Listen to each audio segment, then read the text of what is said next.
আল্লাহ আল্লাহ কি যে মধুর নাম, আল্লাহ আল্লাহ কি যে মধুর নাম। ধরার ধরার তামাম মনি মুক্তায় পান্না হীরা সোনা দানায় হয় না তাহার দাম। আল্লাহ আল্লাহ কি যে মধুর নাম। ডাকলে ও নাম সোহাগ ভরে নিত্য জোয়ার প্রেম সাগরে। ডাকলে ও নাম মনেরই কাবায় নাচে রক্ত ঘাম। আল্লাহ আল্লাহ কি যে মধুর নাম। ধরার তামাম মনি মুক্তায় পান্না হীরা সোনা দানায় হয় না তাহার দাম। আল্লাহ আল্লাহ কি যে মধুর নাম। আউযু বিল্লাহি মিনাশ শাইতানির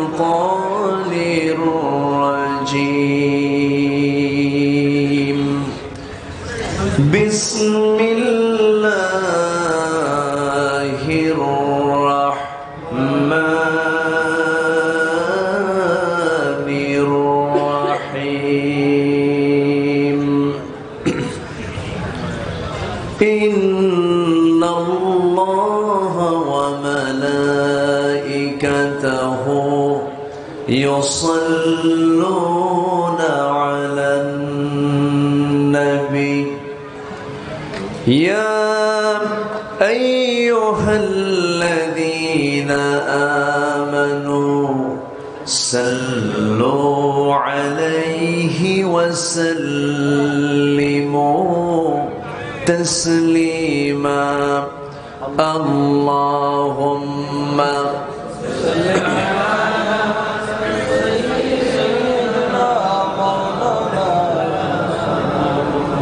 وعلى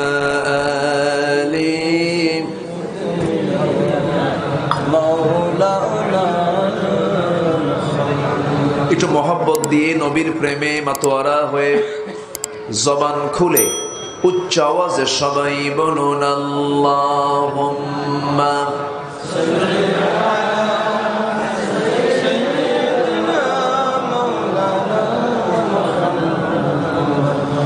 ওয়া আলা আলি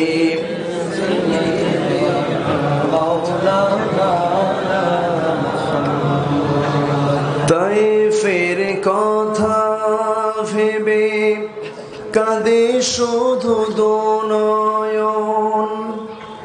এমন দরদি পেতে কাঁদে মন অনুক্ষণ, কাঁদে মন অনুক্ষণ।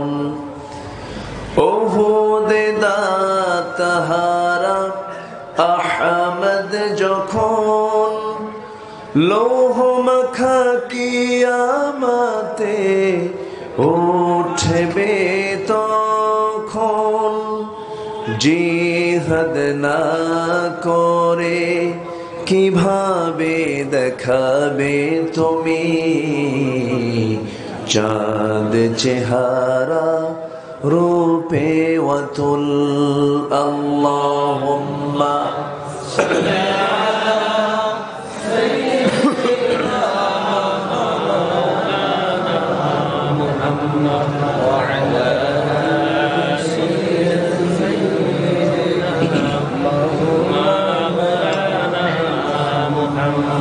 সবাই বলুন বালাগাল উলা বিকামালিহি কাশাফাত তুজা بجماله حسنت جميع خصاله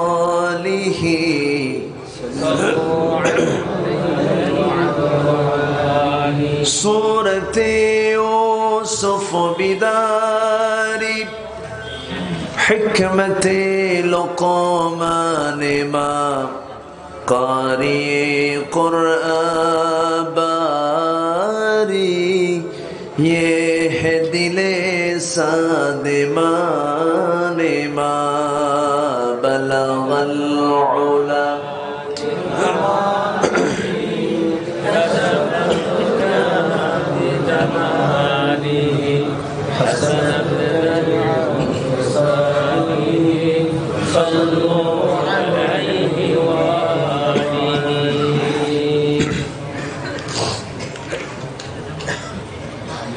খুলনা অঞ্চলের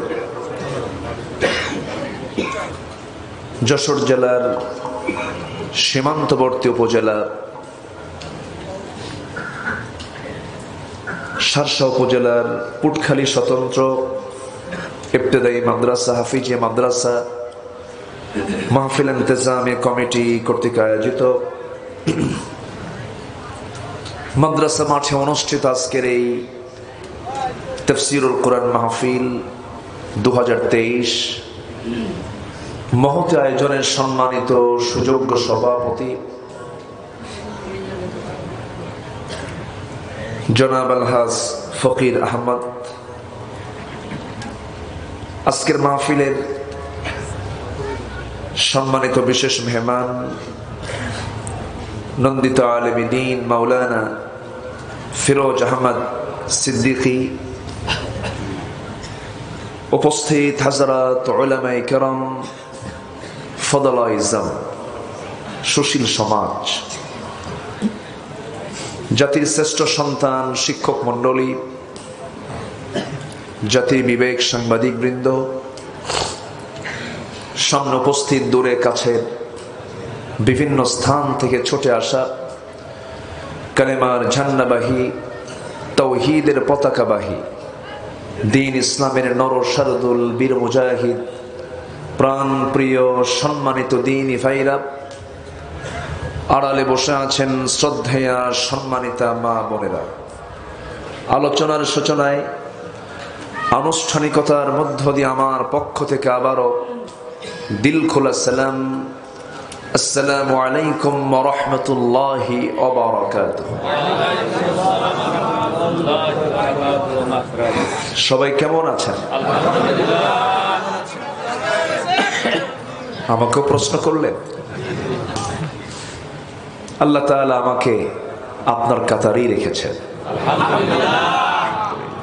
কিন্তু এই যে একটু ঠান্ডা গরমে, রাতে ঠান্ডা দিনে গরম, এরপরে শীতের পরেই ঋতুর যে রাজা বসন্ত, এখন বসন্ত চলছে না, এই আবহাওয়ার একটু চেঞ্জের কারণে আমিও একটু চেঞ্জ হয়ে গেছি। আমার কণ্ঠ একটু ইনজুরি হয়েছে, কণ্ঠ একটু বসা বসা ভাব। তো এখন আমি যদি বলি আমি ইনজুরি, আমি আসতে পারবো না, এত কঠিন অবস্থা, একদম মার্ডার কেস, তাই না? তো এই জন্য আমি এসেছি, এবং আমার নাসির ভাই এই গ্রামের কৃতি সন্তান, দানবীর, খুব সাদামাঠা মানুষ, উনি আমাকে বহুদিন হলে চান আসি, উনি যখন ডাকেন আসি। আপনাদের ডাকে সাড়া দিয়ে এসেছি, খুশি হয়েছেন তো নাকি? বলি আলহামদুলিল্লাহ। উঠতে একটু দেরি হয়েছে, একটু আগে ভাগে উঠলে ভালো হতো। মাহফিলের একটা মূল যৌবন কাল হলো সর্বোচ্চ 9টা থেকে 11টা, সেই যৌবন কাল পার করে আমি উঠছি বুড়া কালে, তাই না? এটা বুড়া কালে, এই সময় তো মানুষের ক্লান্তি চলে আসে। আর যারা পড়াশোনা করেছি, মানে স্কুল মাদ্রাসায় যারা পড়েছি, প্রথম ক্লাসটা খুব মজা পাওয়া যায়, শেষ ক্লাসটা কেমন লাগে? কখন স্যার যাবে, কখন ক্লাস থেকে বের হব। তো আমি এমন একটা সময় উঠেছি, আমি বেশি সময় নেব না, তো যতক্ষণ আছি আমাকে সময় দেওয়া যাবে তো ইনশাআল্লাহ? জোরে বলি ইনশাআল্লাহ। আমরা সবাই জানি কিনা এই মাস কিন্তু রজব মাস। রজব মাস যখন আসতো রাসূল বলতেন আল্লাহুম্মা বারিক লানা ফি রজব ওয়া শাবান ওয়া বাল্লিগনা রমাদান। আল্লাহ তুমি রজব শাবানের বরকত দাও, রমজান পর্যন্ত আমার হায়াত পৌঁছিয়ে দাও। জোরে বলি সুবহানাল্লাহ। তো রজব একটি বরকতময় মাস। এই মাসে রাসূল বেশি রোজা রাখতেন, শাবান মাসে রাসূল বেশি রোজা রাখতেন এবং অন্য মাসের চাইতে এই মাসে আমলটা রাসূল বেশি করতেন। এবং এই মাসেই এমন একটি ইতিহাস আমার নবীর জীবনে সংগঠিত হয়েছে যেটা পৃথিবীর কোনো মানুষের পক্ষে এটা সম্ভব নয়। আমরা Marconi, Faraday, James Watt, Copernicus, Einstein, Dalton, Galileo বড় বড় বিজ্ঞানীদেরকে আমরা মহাবিজ্ঞানী বলি কেন? তারা কিছু তথ্য দিয়েছে। আর আমার নবীকে আল্লাহ তাআলা এমন সফর করিয়েছেন যে সফরে কিয়ামত পর্যন্ত পৃথিবীর কোনো মানুষ ওই জায়গায় যেতে পারবে না। সেটাকে আমরা মেরাজ বলে থাকি, ইসরা বলে থাকি। এই মেরাজটা হয়েছে কোন মাসে?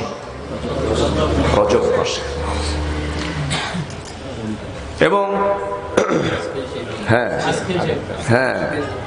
26 তারিখ দিবাগত রাত্রে অনেকে বলেছেন, আবার অনেকে এটা নিয়ে ইখতিলাফ করেছেন। সম্মানিত ভাইয়েরা, আমরা এখানে হাজির হয়েছে আল্লাহর দ্বীন কিছু বোঝার জন্য, জানার জন্য। আমার আগের মেহমান খুব দামি দামি কথা বলেছেন। আমি আজকে সেই সূরা থেকে কথা বলবো যে সূরায় আল্লাহ তাআলা তার রাসূলের এই মেরাজের কথা, ইসরার কথা, রাত্রি ভ্রমণের কিছু কথা তিনি তুলে ধরেছেন। এই সূরাকে সামনে রেখে আমি কিছু কথা বলতে চাচ্ছি। এই সূরাকে অনেকে ইসরা বলেছেন, আবার এই সূরার নাম ফেমাস হচ্ছে বনি ইসরাইল। বনি ইসরাইল থেকে আমি কিছু কথা বলতে চাচ্ছি। আল্লাহ তাআলা যেন আমাকে সেই কথাগুলো আমার মুখ থেকে বের করে দেন যে কথাগুলো উম্মতের জন্য এই মুহূর্তে খুবই প্রয়োজন। জোরে বলি আল্লাহুম্মা আমিন। আরো জোরে আল্লাহুম্মা আমিন। সম্মানিত ভাইয়েরা, কোরআন এসেছে আজ থেকে ১৫০০ বছর আগে।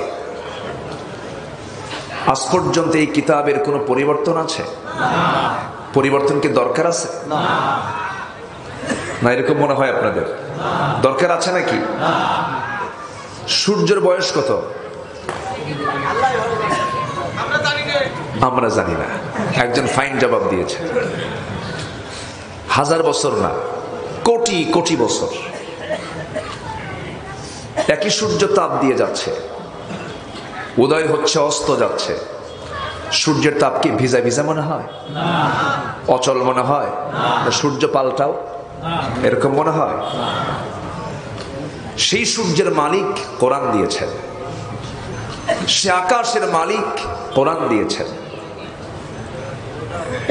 সূর্য যেমন তার তাপ দিতে তার কোনো কমতি নেই, কিয়ামত পর্যন্ত কোরআনের উপকার পেতে বান্দার কোনো ঘাটতি হবে না। জোরে বলি সুবহানাল্লাহ। কিন্তু দুঃখজনক হলেও সত্য, কোরআনটাকে মানুষ শুধু, এক শ্রেণীর মানুষ শুধু নামাজি ব্যবহার করছে, কিন্তু কোরআনের ব্যবহার আজকে সমাজে নাই। সমাজে যদি থাকতো এই চিত্র আজকে আমাদের দেখতে হতো না। মদের বোতল কি পাওয়া যায়? আসতে কয় মদের বোতল পাওয়া যায় না? সুদের কারবার তো নাই? সুদও আছে, জেনা, আচ্ছা, তারপরে হলো জুয়া, মোনাজাত ধরে যে আছে, আছে না নাই? তাহলে জুয়া আছে, মদ আছে, সুদ আছে, জেনা আছে, কিন্তু আমরা সবাই আমরা পরিচয় দিই কি আমরা কি? এটা কি মুসলমানদের কাজ? না আবু জেহেলের কাজ? আবু জেহেলের কাজ আজকে কারা করে? মুসলমান। তাহলে কি মুসলমান থাকলো? আমরা এই জাতীয় কথা বললেই তো দোষী হয়ে যাই। উচিত কথায় বন্ধ বেজার, গরম ভাতে হ্যাঁ বিড়াল বেজার কইছে কে জানো? কইছে আছে তো, এলাকাতে কথা আছে। উচিত কথায় বন্ধু বেজার, গরম ভাতে বিড়াল বেজার। তবে উচিত কথা বলতে হবে। আল্লাহ তাআলা উচিত কথাই বলতে বলেছেন। আজকে যদি সবার মুখ থেকে যদি আজকে উচিত কথা বের হতো এবং হালাল কাজে যদি সবাই অংশগ্রহণ করত, বাতিল শক্তি মাথা চাড়া দিয়ে দাঁড়াতে পারত না, ঠিক কিনা? আসুন সেই কালামে হাকিম থেকে আমি কিছু কথা বলি। এটা হকের কথা বলে। কোরআন যে সমাজে থাকবে সে সমাজে এগুলো থাকবে না। থাকবে? তাহলে কোরআন কি সমাজে আছে? কই কই আছে? কোরআন শুধু কাগজের পাতায় আছে, হাফেজের মাথায় আছে, সমাজের পাতায় নাই। সমাজের পাতায় আনার জন্য কাজ করার দরকার আছে না নাই? রাজি আছেন কারা কারা? হাত উঁচু করে দেখান মুসলমান।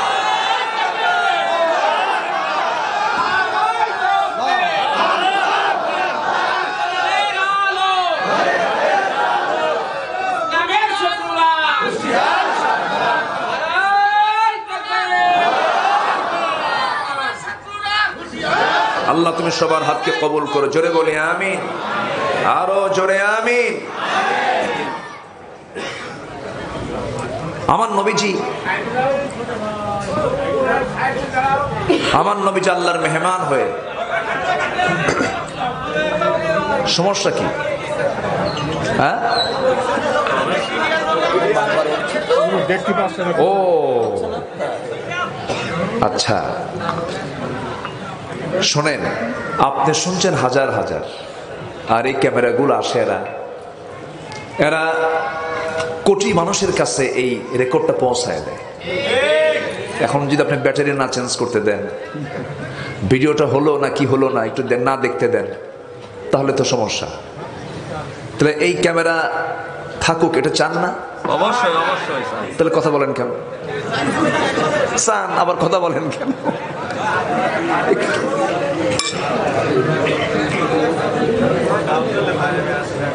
একটু কষ্ট করুন, একটু কষ্ট করুন, ঠিক আছে না? ক্যামেরা অবশ্যই দরকার, দরকার আছে না নাই? আছে আছে, কোটি কোটি মানুষ দেখবে। যতক্ষণ ওয়াজ দেখবে ততক্ষণ তো গান দেখবে না, আসতে কয় না, ঠিক কিনা বলেন? তাহলে গান বাজনার পরিমাণ আজকে সমাজে কম না বেশি? এর মাঝে কিছু ওয়াজ চলছে, এটাও তো একটা কল্যাণ, অবশ্যই দরকার আছে। সম্মানিত ভাইয়েরা, আমার নবীজি এই দুনিয়াতে যখন আসলেন, 40 বছর পর্যন্ত তার কাছে কোনো কিতাব ছিল না। বহু চেষ্টা করেছেন মদ, সুদ, জেনা, ব্যভিচার এগুলো বন্ধ করার জন্য, পারেন নাই। পেরেছেন? পারেন নাই। কেন তিনি পারেন নাই? কি জন্য তিনি পারেন নাই? না পারার কারণ হলো তার কাছে কিতাব ছিল না, আল্লাহর কালামটা আসে নাই। কিন্তু কোরআনটা যখন তার হাতে চলে আসলো, সঙ্গে সঙ্গে তিনি সফলতা পেয়ে গেলেন। নদীতে মাছ মারতে গেলাম, জাল ভরা মাছ তুললাম, কিন্তু জাল ভরা মাছ তুললে কি হবে? মাছ রাখার জন্য যে পাত্র, এই পাত্র কেরাকে কি বলে জানি না, খাড়া। খাড়া, আচ্ছা, খাড়ার তলা নাই, কি মাছ থাকবে নাকি? মাছ থাকবে না। আমার নবীজি 40 বছর পর্যন্ত হাজারো চেষ্টা করেছেন, ব্যর্থ হয়েছেন। যখন কোরআনটা তার হাতে চলে আসলো, খাড়ার তলা যেমন থাকলে পরে মাছ থেকে যায়, আমার নবীজি যখন কোরআন দিয়ে চেষ্টা করলেন, মহা সাফল্য অর্জন করলেন। সাহায্য করলেন কে?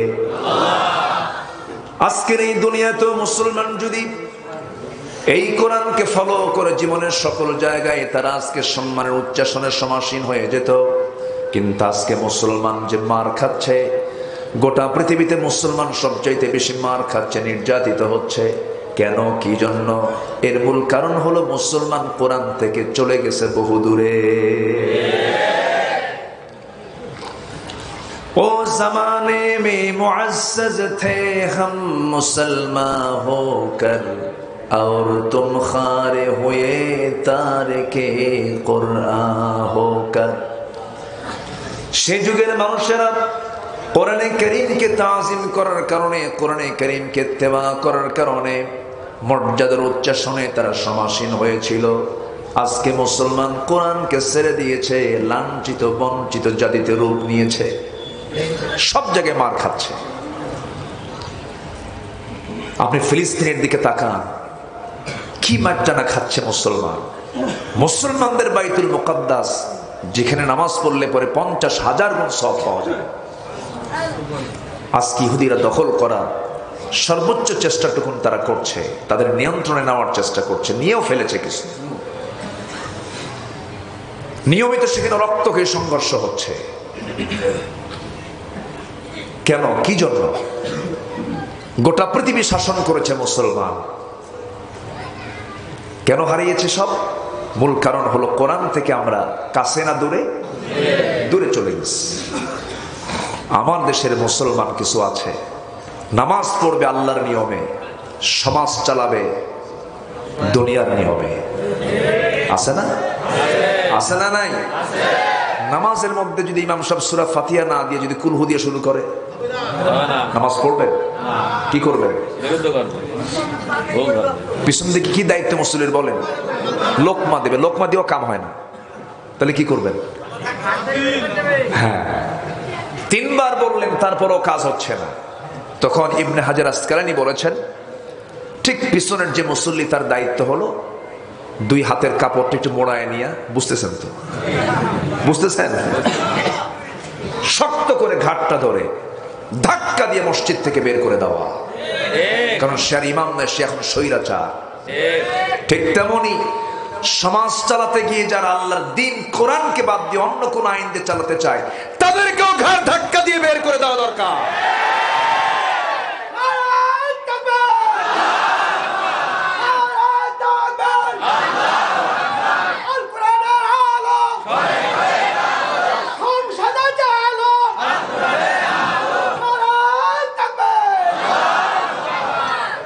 রসুলকে খুব ভালোবাসে, এমন দরুদ পড়ে চোখের পানি দিয়ে দাড়ি দুড়ি ভিজে যায়। রসুলকে ভালোবাসে নামাজে, দরুদে। রসুল যে দাঁত ভাঙছেন এই সুন্নাত মানে না।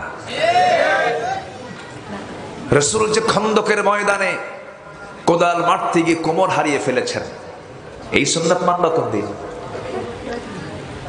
জান্নাত এত সহজ নয়। জান্নাত পেতে হলে রসুলকে মানতে হবে। এক জায়গায় না সব জায়গায়? এক জায়গায় না সব জায়গায়? একটু কান লাগান, খুব বেশি সময় আমি নেব না, আমি খুব সুস্থ না, আমি একটু দোয়া চাচ্ছি সবার কাছে। দোয়া করবেন না আমার জন্য? এই বছরে আমি গতকাল থেকে একটু এই ইনজুরিটা হয়েছে, দেখা যাক ইনশাআল্লাহ। আমি আপনাদের এই শার্শায় গোগা আছে না? গোগা আরো কোথায় কোথায় গিয়েছি, আমি বহু আগে আসছি। ওই দেখেন, দেখছেন নামও বলে দেয়, সেখানে দেখেন, দেখছেন কত নাম বলে দিচ্ছে। আমি প্রথম এই শার্শার বাগাচাড়া যে আছে, বাগাচাড়া না শার্শার মধ্যে না, এই বাগাচাড়ায় আমি প্রথম মাহফিল করেছি 2003 সালে। 3 সাল কোথায়, আজকে 23, কত বছর? আমার বুড়া মনে হয় না তো। একজন কে যেন কইল তরুণ ওয়েস, আমি এখনো তরুণই আছি।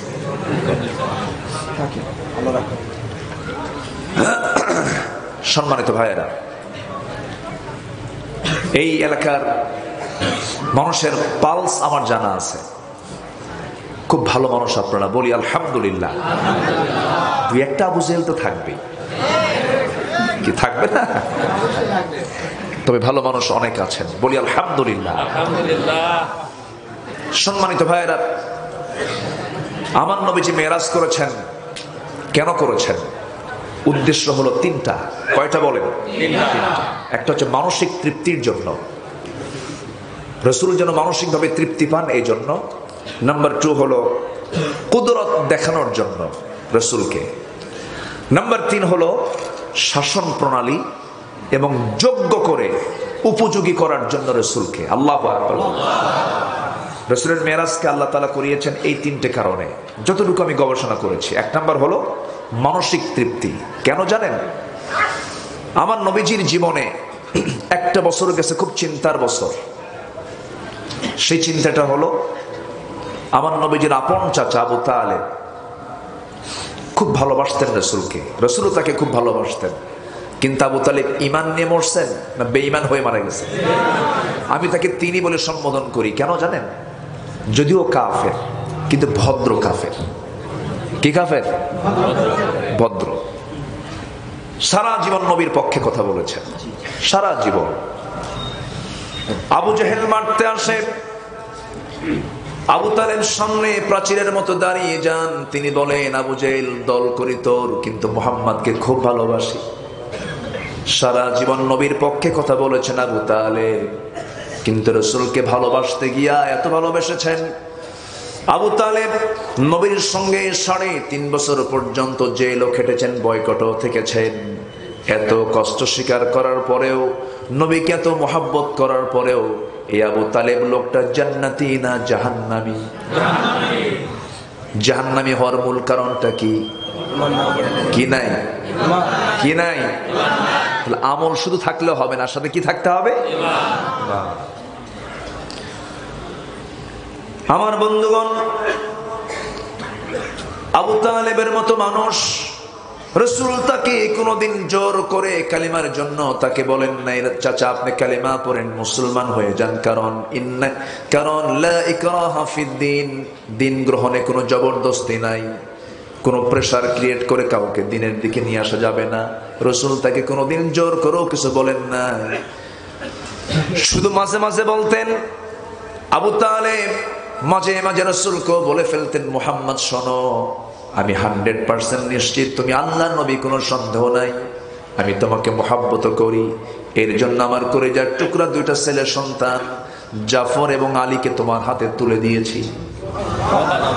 তারা মুসলমান হয়ে গেছে, আমি তৃপ্তি পাচ্ছি। তুমি নামাজে আমি আমার ছেলে একটা দাঁড়ায়, বা আমি একটা ছেলে একটা দাঁড়ায়, আমি মানসিক তৃপ্তি পাই। রাসূল বলেন, চাচা সন্তান 2টা দিয়ে ইসলাম কবুল করলাম, আপনার খবর কি? আবু তালেব বলে, মুহাম্মদ আমার নিয়ে বেশি কথা বলতে যেও না, কারণ বাপ দাদার ধর্ম আমি ছাড়ব না। এরকম বাঁকা মার্কা কিছু মুরব্বী কিন্তু এখনো আছে না? নাই?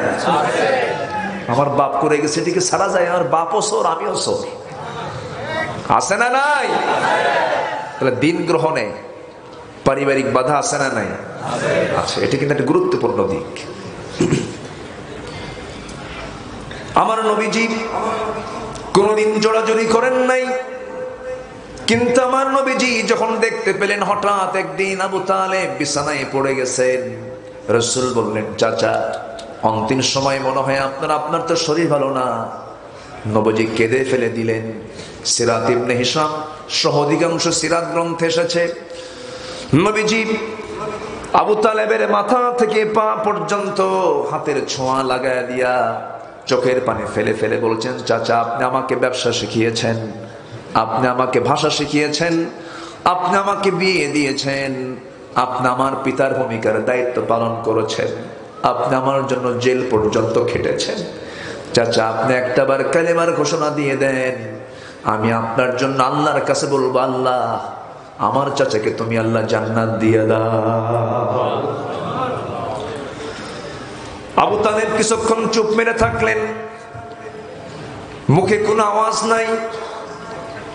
কিছুক্ষণ পর রাসূল আবার যখন তাকে প্রেসার দিলেন, একটু বারবার বলতেছিলেন, এমন সময় আল্লাহর পক্ষ থেকে রাসূলকে জানানো হলো, হে রাসূল আপনি যাকে ভালোবাসবেন আপনি তাকে হেদায়েত দিতে পারবেন না। ইন্নাকা লান তাহদিনি মান আহবাবতা, আপনি যাকে ভালোবাসবেন আপনি তাকে হেদায়েত দিতে পারবেন না। নবীজি হাতটা গুটায় নিলেন। আবু তালেব বলছে, মুহাম্মদ রে আমার কপালে ইসলাম নাই, আমি ইসলাম গ্রহণ করতে পারবো না। নবীজি হাতটা গোটায় নিল, আবু তালেব দুনিয়া থেকে বিদায় নিয়ে নিলেন। আমার নবজি তাকে বিদায় দেওয়ার মাত্র 3 দিন যেতে না যেতেই নবজির মধ্যে পেরেশানি বেড়ে গেল। নবজির চোখের পানি বন্ধ হয় না। ইতিমধ্যেই আমার নবীর জীবনের সবচেয়ে বড় সঙ্গিনী খাদিজাতুল কুবরা রাদিয়াল্লাহু তাআলা আনহা নবীর সামনে আস্তে করে দাঁড়িয়ে বলছেন, ইয়া রাসূলুল্লাহি, দীর্ঘদিন আপনার সঙ্গে দাম্পত্যময় জীবন কাটালাম, যদি কোনো ভুল করে থাকি মেহেরবানি করে আপনি আমাকে মাফ করে দিয়ে। রাসূল বললেন, খাদিজা তুমি এমন করে তো কথা বলো না, মূল বিষয়টা কি আমাকে একটু খুলে বলো। সঙ্গে সঙ্গে খাদিজা বলছেন, ইয়া রাসূলুল্লাহি, জীবনে আপনার কাছে আমি তেমন কিছু বলি নাই, আমার মন বলছে আমি মনে হয় বাঁচবো না, যে কোনো মুহূর্তে দুনিয়া থেকে বিদায় নিয়ে নেব। আমি যদি দুনিয়া থেকে বিদায় নিয়ে নেই হুজুর, আমি আপনার কাছে কিছু চাচ্ছি, আপনি আমাকে দিবেন নাকি? রাসূল বলছেন, খাদিজা তুমি এমন করে 24 বছর আমাকে কোনোদিন বলো নাই কিছু চাও নাই আমার কাছে, বরঞ্চ জীবনের সমস্ত কিছু আমার জন্য তুমি উজাড় করে দিয়েছো খাদিজা। আজকে তুমি আমার কাছে যা চাইবে আমি তাই দিয়ে দেব। কি চাচ্ছ বলো খাদিজা, তুমি বলো। সঙ্গে সঙ্গে বলছেন, ইয়া রাসূলুল্লাহি, আমি আপনার কাছে জাগতিক জীবনের কোনো কিছু চাবো না, আপনার কাছে চাবো আমি সেই জিনিসটা হলো আমি সেই জায়গাকে খুব ভয় পাই। কোন জায়গাকে ভয় পাও খাদিজা? খাদিজা বলছেন, ইয়া রাসূলুল্লাহি, আমি যখন মারা যাব আপনি আমার জন্য 3টা কাজ করবেন। নাম্বার 1 হলো যখন মরে যাব আমি আমার লাশটা কেউ ছোবে না, আপনি আমার লাশটা নিজের পিঠে বহন করে কবর পর্যন্ত নিয়ে চলে যাবেন, কবরে শোয়া দিবেন, আমার চেহারা কিবলামুখী করে দিবেন, কবর থেকে আপনি দাঁড়াবেন না।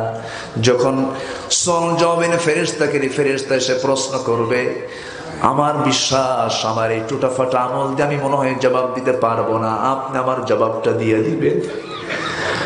আমার নবীজি কথাগুলো শুনতে শুনতে চোখের পানি বেয়ে বেয়ে টপ টপ করে পড়ছিল।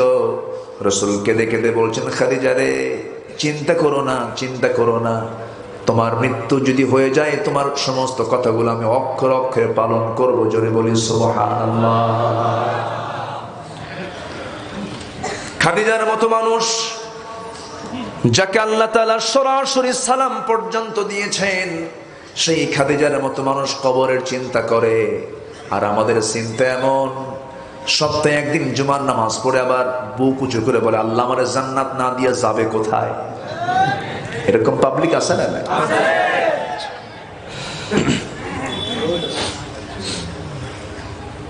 আমার বন্ধুগণ, খাদিজার ইন্তেকাল হয়ে গেল। অনেক লম্বা কথা ছিল, একটু শর্ট করে বলবো, সামনে বেশ কিছু কথা জমা হয়ে আছে, বেশি সময়ও নেব না, একটু কান পেতে পেতে শুনবেন। মেরাজটা কেন হলো?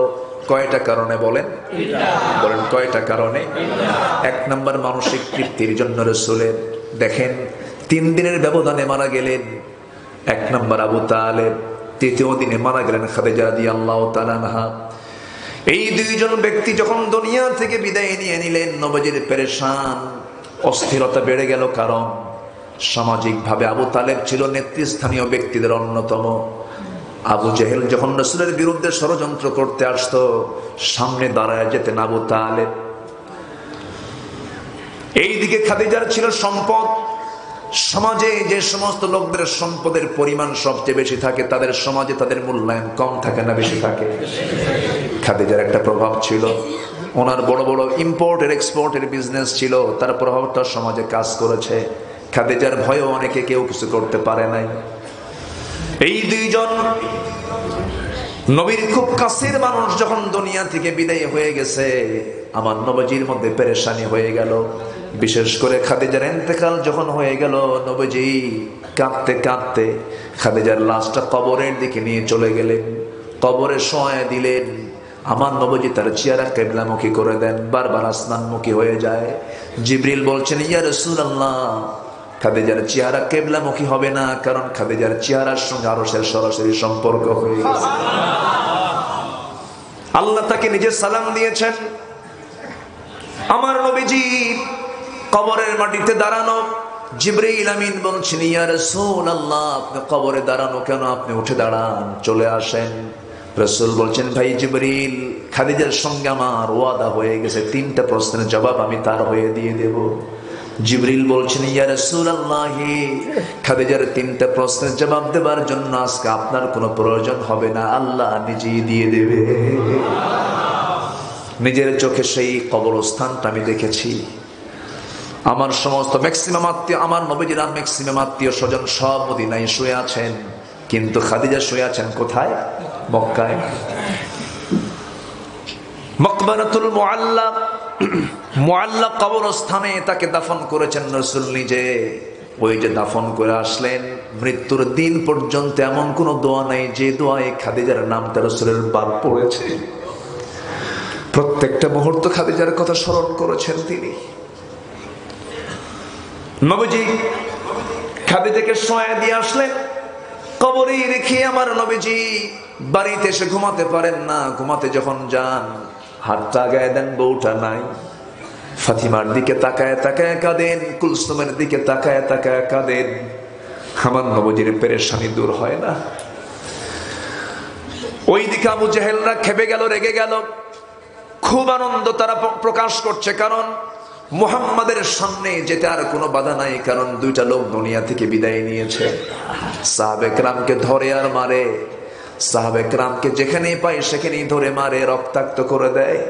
ইয়াসার পরিবারকে মুরগি রানের মতো ইয়াসারকে টুকরো করে শহীদ করে দেওয়া হলো। আমার বন্ধুগণ, নবীর গায়েও তারা হাত তোলার ষড়যন্ত্র করলো। আমার নবীজি এই একটা বড় পেরেশানির মধ্যে সময়গুলো পার করছিলেন। দিনগুলো পার করছেন আর টেনশনের সময়গুলো কাটতেছে। নবীর কানে কিছুক্ষণ পর পর সংবাদ আসে, হুজুর অমুক সাহাবীকে মারছে আবু জেহেল, ওকে ধরে নিয়ে গেছে, ওকে মারতেছি। বেলালকে মারতে মারতে পিঠের চামড়া তুলে ফেলে দিয়েছে। হুজুর বেলাল তো মনে হয় মরেই যাবে। রাসূল কাঁদতে কাঁদতে বলছেন, আবু বকর, আল্লাহ তোমাকে প্রচুর সম্পদ দিয়েছেন, বেলালকে কিছু স্বর্ণ মুদ্রা দিয়ে হলেও বেলালকে মুক্ত করে আনো, আল্লাহ তোমাকে জান্নাতের দরজা খুলে দিবে। বেলালকে মুক্ত করে আনা হলো। নবীজি নিজের চোখে দেখতে পেলেন, মাথা থেকে পা পর্যন্ত বেলালের এমন কোন অংশ নাই যে অংশে তার ক্ষত চিহ্ন নাই, জখম হয়ে গেছে, কালো মানুষ আরো কালো হয়ে গেছেন। রাসূল তাকে জড়িয়ে ধরে বলছেন, বেলাল রে, তো রক্ত জমিনে পড়েছে, এই জমিনেই দেখবি আল্লাহর দিন কায়েম হয়ে গেছে। দিন কায়েমের একটি অনন্য একটি মাধ্যম হলো দিন কায়েম সেখানে হবে যেখানে রক্ত ঝরবে। রক্ত ঝরলে ইতিহাস তৈরি হয়। আল্লাহু আকবার। রক্ত ঝরলে কি তৈরি হয়? ইতিহাস তৈরি হয়। এই দেশ কি এমনি স্বাধীন হয়েছে? রক্ত দেওয়া লাগে নাই? আস্তে কর, রক্ত দেওয়া লাগে নাই? জান দিতে হয়েছে, তো রক্ত দিতে হয়েছে, ইতিহাস পরিবর্তন হয়েছে, ইতিহাস তৈরি হয়েছে। একটা দেশকে স্বাধীনের জন্য যদি রক্ত দিতে হয়, জীবন দিতে হয়, দিন কায়েমের জন্য জীবন দেওয়ার তামান্না যার মধ্যে কাজ করে না, সেই ইমানদার নয়, সে মুনাফিক। সে কি? মুনাফিকরা নামাজ পড়তে পারে কিন্তু জান দিতে যাবে না। খালি বলবে যত রক্ত লাগে দেব, প্রয়োজনে লোক পাঠাবো, আমি যাব না। কি কথা কি বুঝতেছেন? যত রক্ত লাগে দেব, প্রয়োজনে লোক পাঠাবো, আমি যাব না। আছে না নাই? কষ্ট পাচ্ছেন নাকি আপনারা? আলোচনা চালিয়ে যাই, জোরে বলি ইনশাআল্লাহ। আমি আজকে মেরাজের একটা চিত্র সংক্ষিপ্ত করে তুলে ধরেই আমি শেষের দিকে যাব। তাহলে রাসূল মেরাজে গেছেন, উদ্দেশ্য কয়টা মনে আছে কি আপনাদের? তাহলে এখন রাসূলের জীবন থেকে কয়জন মানুষ নাই? তারা কি গুরুত্বপূর্ণ? গুরুত্বপূর্ণ কিনা? শুধু গুরুত্বপূর্ণ, খুব গুরুত্বপূর্ণ ব্যক্তি। 2 জনে চলে গেলে, কিন্তু মানুষ তো চলেই যাবে, মানুষ তো মরেই যাবে, আমিও চলে যাব, আপনিও চলে যাবেন। নবীজি ওই দিকে পেরেশান হলেন না, নবীজি চিন্তায় পড়ে গেলেন। মক্কার চিত্র তো চেঞ্জ হয়ে গেছে, ওরা আমার দিকে ধেয়ে আসতেছে, আমার সাহাবীদেরকে মারতেছে, কি করা যায়? এমন সময় বহু চিন্তায় তিনি পড়লেন। ইতিহাসে আছে ওই বছরটাকে আমুল হুজুন বলা হয়, চিন্তার বছর বলা হয়। নবীজি চিন্তায় ঘুমাতে পারেন না, টেনশন কাজ করছে। আমার আল্লাহ বলছেন, জিবরিল আমার দোস্তের কাছে চলে যাও, আমার দোস্তের সমস্ত চিন্তা আমি আল্লাহ দূর করে দিতে চাই। আমার দোস্তের সমস্ত চিন্তা আমি দূর করে দিই, আমি তাকে আমার বাড়ির মেহমান বানায় নেব। আমি ফ্লাইট পাঠায় দিচ্ছি। কি পাঠায় দিচ্ছি? ফ্লাইট পাঠায় দিচ্ছি। সেই ফ্লাইটে চড়বে, আমার হাবিব আমার বাড়ির মেহমান হবে। আমি তাকে মেহমান বানায় আমার বাড়িতে নিয়ে আসবো। জোরে বলি আল্লাহ। এক নবী আল্লাহকে দেখতে চায়, আর আল্লাহ বলেন লান তারানি, আমাকে দেখতে পাবে না। সেটা কে বলেন তো? ওরে বাপরে বাপ, ঘুম নাই আপনাদের? না, মশানি তো আলাদা আওয়াজ শোনা। নামটা এত জোরে বললেন। এখন তো শ্রোতাও খুব সজাগ, শ্রোতারাও কম আওয়াজ জানে না। আলহামদুলিল্লাহ বলো। মুসা আল্লাহকে দেখতে চেয়েছিলেন, আল্লাহ আমি তোমাকে দেখবো। কেন? অডিও কল দেই। উনি তো মাঝে মাঝে কথা বলতেন আল্লাহর সঙ্গে, সরাসরি অডিও কলে কথা বলতেন। একদিন বলছে, আল্লাহ একটা ভিডিও কল দেই। কি কথা কি বুঝতেছে? অডিও কল মারলাম, আজকে একটু ভিডিও কল মারবো। আল্লাহ বলতেছে ওই অপশন নাই, ওটা বন্ধ। আল্লাহু আকবার বলেন। আর আল্লাহ রসুল, আমার রসুল বলেনই নাই। আল্লাহ বলছেন আমার হাবিব আমার বাড়ির মেহমান বানায় নিচ্ছে আপনাকে। জোরে বলেন সুবহানাল্লাহ। এখন তো মোবাইল খুব জরুরি জিনিস। 5-6 দিন আগে আমার মাহফিল ছিল হলো চুয়াডাঙ্গা। মাহফিলে গেলাম, খেতে বসলাম, মাহফিল কমিটি খাওয়াচ্ছে। হঠাৎ করে একজন বলতেছে, হুজুর আপনার বাড়ি কোথায়? তো বললাম আমার বাড়ি তো উত্তরবঙ্গে, জন্মস্থান বগুড়ায় বাড়ি। হুজুর আমার মেয়েকে আমি বিয়ে দিছি ঠাকুরগাঁয়। বললাম আমার বাড়ির ধারে না তো, ওটা ওটা আমার বাড়ি থেকে আরো 200 মাইল দূরে। সেই কোথায় ঠাকুরগাঁর, কোথায় বগুড়া? তো বললাম যে আপনি এত দূরে চুয়াডাঙ্গার মানুষ, আপনার মেয়েকে ঠাকুরগাঁ বিয়ে দিলেন, ঘটককে? হুজুর মোবাইল।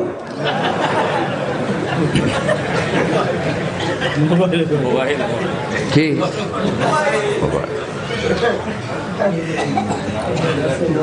কথা বলবো? বলবো কথা?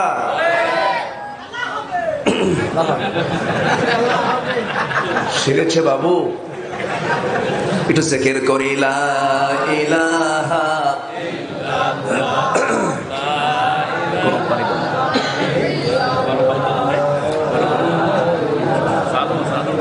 গরম পানি, গরম পানি আরো জোরে লা ইলাহা।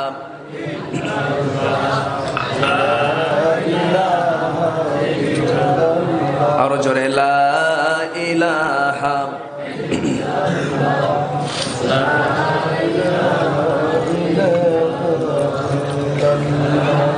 আরো জোরে লা ইলাহা। আরো জোরে লা ইলাহা। আরো জোরে লা ইলাহা। সুবহানাল্লাহ ওয়ালহামদুলিল্লাহ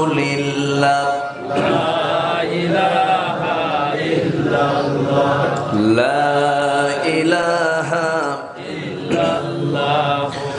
লা ইলাহা ইল্লাল্লাহ মুহাম্মাদুর রাসূলুল্লাহ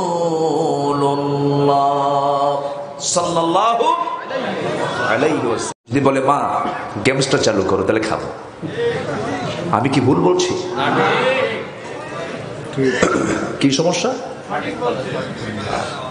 আচ্ছা, কি আওয়াজ শোনা যাচ্ছে না? যাচ্ছে তো, আলহামদুলিল্লাহ বলেন। মাইক হলো ভালো তো, মাইক হলো ভালো তো, আলহামদুলিল্লাহ। কিন্তু মুখে দাড়ি নাই। যদি ওয়াজে যদি হেদায়েত হতো, বুঝলেন, তাহলে এই দেশের মাইকলার কি সবচেয়ে বড় পীর সাহেব হতো না? বলেন, সবচেয়ে বেশি ওয়াজ শোনে কারা?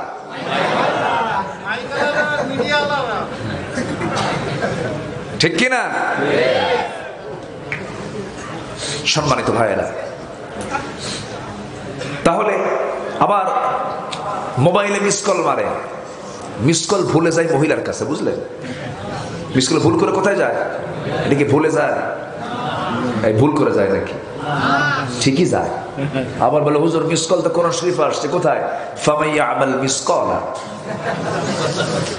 যরকান নাউযুবিল্লাহ।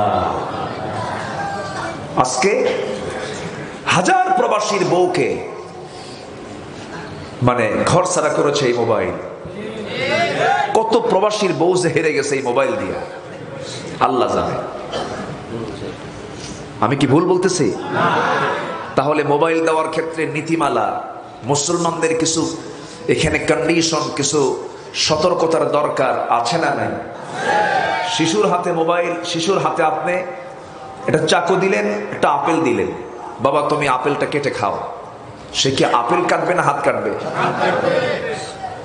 আপেল কাটার মতো সেই দক্ষতা তার হাতে এখনো আসে নাই। ঠিক তেমনি মোবাইল ওই সমস্ত মেয়ের হাতে দেওয়া যাবে না যে মেয়ের হাতে গেলে পরে ও নিজেই ওটাকে ঘটক বানায় ছেড়ে ঠাকুর কাছে চলে যাবে। কোথায় চলে যাবে? খুব সাবধান। আচ্ছা, এগুলো কি কথা বলার দরকার আছে না বলেন?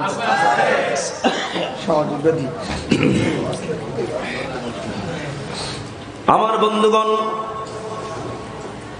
মুসা আলাইহিস সালাম আল্লাহকে দেখতে চান। আল্লাহ বললেন, মুসা ভিডিও কল হবে না, ভিডিও কলটা দিয়ে তোমার কোনো লাভ হবে না, ভিডিও কল অপশনটাই বন্ধ রেখে দেওয়া আছে। আল্লাহ আমি তোমাকে দেখবো, এই যদি দেখতেই চাও তুর পাহাড়ে আসো। তুর পাহাড়ে গেলেন, আল্লাহ তাআলাকে দেখতে নিয়ে মুসা অসুস্থ হয়ে গেলেন, সেন্সলেস হয়ে পড়লেন, পারলেন না। কিন্তু আল্লাহ তাআলা তার হাবিবকে ইসরা করাচ্ছেন, মেরাজ করাচ্ছেন। আল্লাহ রাব্বুল আলামিন সুন্দর করে বলছেন, সুবহানাল্লাযী আসরা বিআবদিহি লাইলাম মিনাল মাসজিদিল হারামি ইলাল মাসজিদিল আকসা الذي باركنا حوله لنريه من آياتنا إنه هو السميع البصير جرب الله আমার রাসূলকে আল্লাহ তাআলা ইসরা করেন, রাত্রি। ইসরা মানে হলো রাত্রি ভ্রমণ।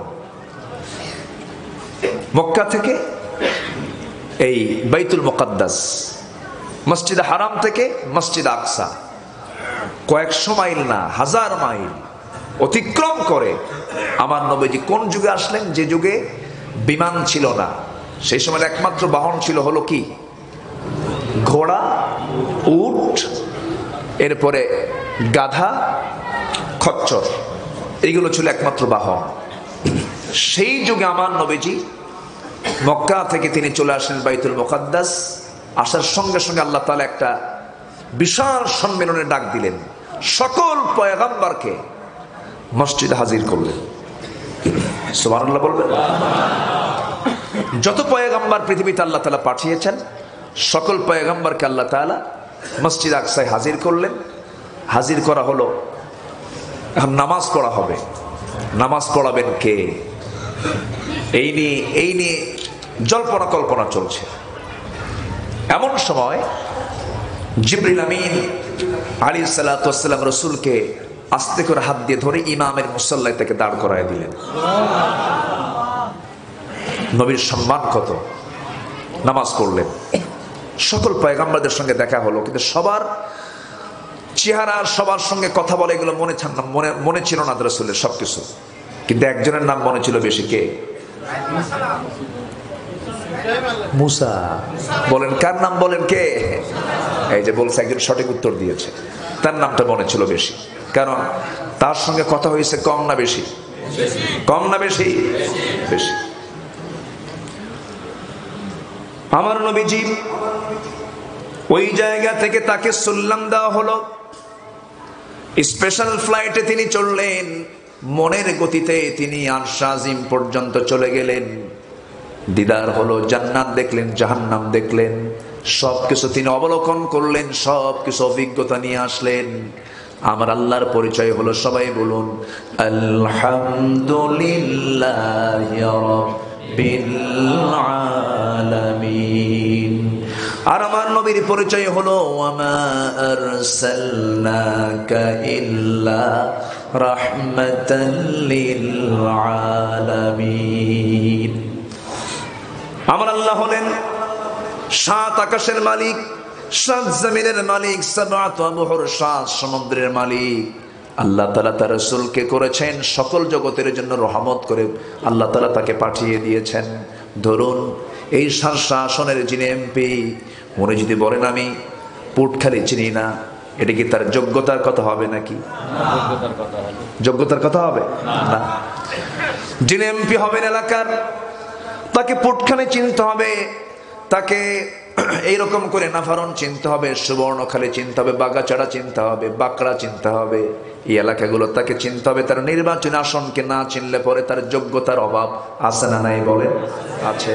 আমার নবীকে আল্লাহ তাআলা গোটা বিশ্ব জগতের জন্য রহমত করেছেন, এই জন্য তার গোটা বিশ্ব জগৎ দেখার দরকার আছে না নাই? আছে না নাই? তিনি সব দেখলেন। প্রত্যেকটা আসমানের নবীদের সঙ্গে তার কথা হলো, দেখা হলো, সাক্ষাৎ হলো। সব সাক্ষাৎ শেষ করে জান্নাত জাহান্নাম গুলো দেখলেন। এই দীর্ঘ সময় যে পাড়ি দিলেন তিনি, দুনিয়াতে নামলেন, সব হয়েছে এক রাতের মধ্যেই। কি কয় রাতের মধ্যে? এক রাতের মধ্যে। কেউ কেউ বলেছেন সময় চলে গেছে মাত্র 29 সেকেন্ড। যেরকম সুবহানাল্লাহ। আল্লাহ কি পারেন না? আসতে বলবেন না, পারেন না? এই যুবকরা, ল্যাপটপ যখন চালায় কেউ, ল্যাপটপে একটা প্রোগ্রাম তুমি দেখতেছো, সেই প্রোগ্রামটাকে তুমি এখন দেখবে না পরে দেখবে, ওটাকে পুশ করা যায় না? পুশ করে ওটা রেখে দিয়ে অন্য প্রোগ্রামে গিয়ে আবার এখানে পুশটা আবার ওয়ান করে দেখা যায়, ঠিক কিনা? আল্লাহ তাআলা তার রাসূলকে তার মেহমান করে নিয়ে আসার জন্য তিনি সমস্ত গতিকে থামিয়ে দিলেন। যেরকম সুবহানাল্লাহ। সব গতিকে থামিয়ে দিয়ে আল্লাহ তাআলা তাকে মেরাজ করালেন, ইসরা করালেন। তিনি সব দেখলেন, সবকিছু অবলোকন করলেন। এক নাম্বার হলো মানসিক তৃপ্তি তার মধ্যে চলে এলো। আল্লাহ তাআলা তাকে মানসিক তৃপ্তিটা দিয়ে দিলেন। কেউ কেউ বলেছেন তার যে সময়টা ওই সময় গিয়েছে 27 বছর, দুনিয়ার হলো 63 বছর, কত হলো? 90 বছর। এই যে তার বিশাল সময়টা চলে গেল, আর শাজিমের মেহমান তিনি হয়ে গেলেন। সব কিছু দেখা শেষ হয়ে গেল। কোন কোন জাহান্নামী কোন কোন আমলে জাহান্নাম কাটতেছে তাদের কথাগুলো তিনি জানলেন, দেখলেন, শুনলেন। এরপরে সেই জায়গা থেকে যখন তিনি নেমে আসবেন, আল্লাহ তাআলা তার রাসূলকে ডাক দিয়ে বলছেন, আমার হাবিব, আপনার উম্মতের জন্য আমি কিছু গিফট দিতে চাই। আপনার উম্মতরা যদি 50 ওয়াক্ত নামাজ পড়তে পারে, আমি তাদেরকে জান্নাত দিয়ে দেব। কয় ওয়াক্ত নামাজ? বলেন কয় ওয়াক্ত নামাজ? 50 ওয়াক্ত নামাজ। 50 ওয়াক্ত নামাজ নিয়ে আমার নবীজি যখন তিনি চলে আসতেছেন, কোন নবী কেউ কোনো কিছু বললেন না। মাঝখানে এক জায়গায় একটা নবী আমার রাসূলকে আটকিয়ে দিয়ে বলছেন, আল্লাহর পয়গম্বর, সর্বশ্রেষ্ঠ পয়গম্বর, আল্লাহ আপনাকে আপনার উম্মতের জন্য কি দিয়েছেন? 50 সালাতান, 50 ওয়াক্ত নামাজ দিয়েছেন। 50 ওয়াক্ত নামাজ আপনার উম্মতকে আল্লাহ তো দিলেন, ভালো কথা, আপনি নবী বড়, আপনার সম্মানটাও বড়। আমি মুসা মাঝে মাঝে বলতাম, আল্লাহ আমারে নবী না বানায় যদি তুমি আমাকে শেষ নবীর উম্মত বানাতে, আমি নিজেকে ধন্য মনে করতাম। আপনার দাম বেশি, মর্যাদা বেশি, কিন্তু আমি কিন্তু আপনার আগে দুনিয়াতে উম্মত চষায় আসছি। উম্মত যে কোন জাতের হয় আমার জানা আছে। কি কথা কি বুঝতেছে? উম্মত কোন জাতের হয় আমার জানা আছে। আল্লাহ মানে অর্ডার দিয়েছে, তুমি বলে দাও তাযবাহু বাকারা, তোমরা গরু কুরবানি দাও, জব করো। আমার উম্মতরা কয়টার রং কি, এটার বয়স কত, এটা কোন ধরনের হবে, দুনিয়ার পেঁয়াজ লাগায় দেয় উম্মতরা। 50 ওয়াক্ত নামাজ পড়তে পারবে না, নামাজকে কমাতে হবে। আমার রাসূল বলছেন, ভাই মুসা, আমি তো চলে এসেছি, আমি বলবো কেমনে? আপনি আবার যান, আল্লাহ যদি কিছু বলে আপনি আমার নামটা নিবেন, ঠিক হয়ে যাবে। সুবহানাল্লাহ। খুব মজার নবী ছিলেন। একদিন এক ইহুদি এবং এক সাহাবী দুজন কথা বলতে বলতে বলতেছে, ইহুদি বলতেছে আমাদের নবী মুসা বড়, সাহাবী বলছে আমাদের নবী মুহাম্মদ বড় সাল্লাল্লাহু আলাইহি ওয়াসাল্লাম। সহিহ বর্ণনাটা, সহিহ হাদিসে এসেছে। এই তর্ক চলে গেছে নবী পর্যন্ত। রাসূল দুজনকে ডাকলেন, ডেকে বলতেছেন, সাহাবী আমার তুমি কি বললা? আমি বলছি আপনি বড়। রাসূল এবার বলছেন দেখেন একজন রসুল আরেকজন রসুলকে কি দাম দেয়। তিনি বলতেছেন শোনো, আমার ভাই মুসাকে খাটো করো কেন? হাসরের ময়দানে কিয়ামতের দিন মানুষ অচেতন হয়ে যাবে, প্রথম হুঁশ ফিরবে হলো আমার, আমি রসুল, আমার হুঁশটা প্রথম ফিরবে। আমার হুঁশ ফেরার পর আমি দেখব আমার ভাই মুসা আর শাজিম ধরে আছে। মানে কি রসুল কি বুঝালেন? আমার ভাই মুসা কিন্তু কোন অংশ ছোট না। তাহলে একজন রসুল আরেকজন রসুলকে দাম দেয়।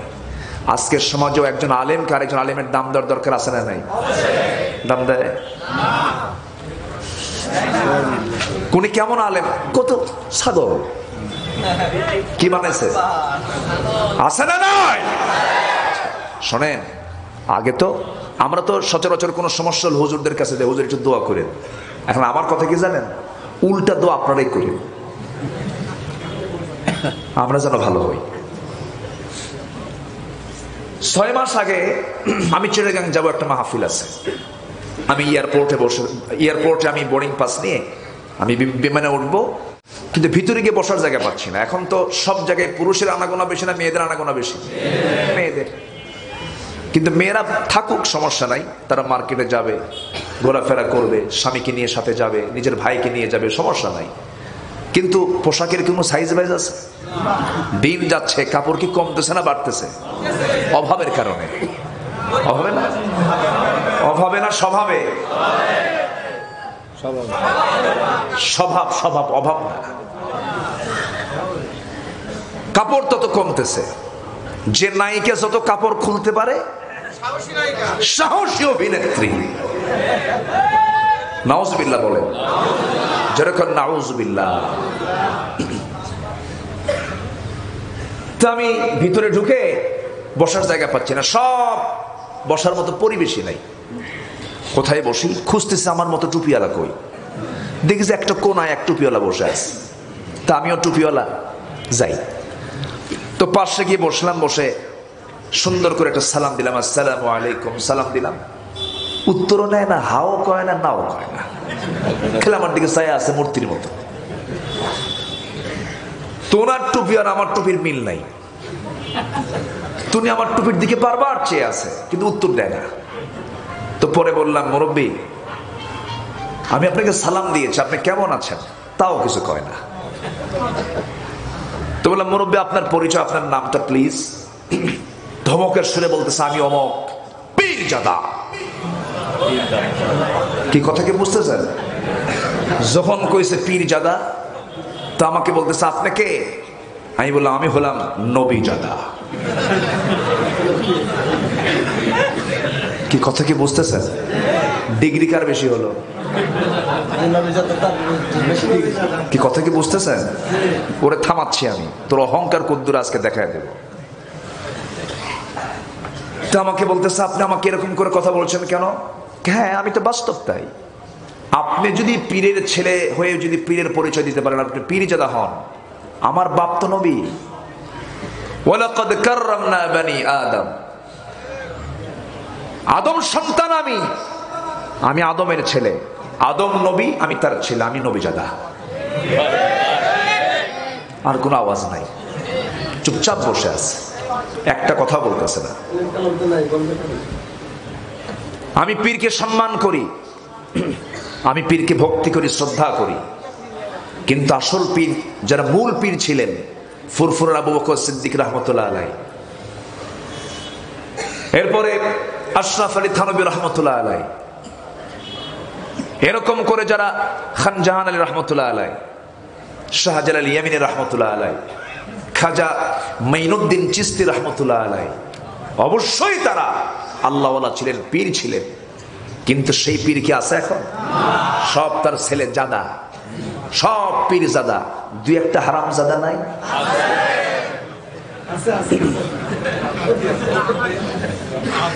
আসতে কোন কেন আছে না? নাই। নামাজও পড়ে না, ওগুলো নামাজও পড়ে না তো।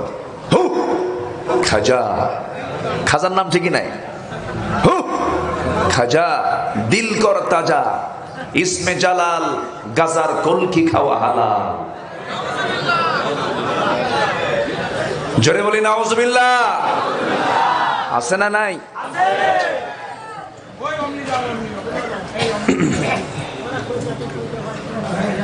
না, রাত হয়েছে মনে হয় না?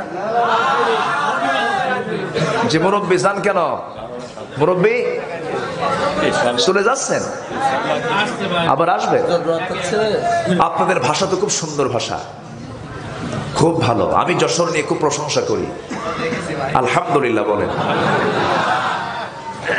এই এলাকার ভাষার সাথে পৃথিবীর কেউ পারবে না, আলহামদুলিল্লাহ। আমিও ফেল, আমিও পারবো না, কারণ আপনারা একদম বাই বর্ণ সুন্দর ভাষায় কথা বলেন, জন্ম থেকেই ভালো আপনারা। আর আমাদের চেষ্টা করে ভালো হতে হয়েছে, চেষ্টা করা লাগছে, আমাদের চেষ্টা লাগিয়ে নাই, এমনি হয়ে গেছে। বলি আলহামদুলিল্লাহ। নোয়াখালীর ভাষা আরো ভালো, হ্যাঁ? এই যে পানি হয় না আনি, আল্লাহ পাক হয় না আল্লাহ ফাক।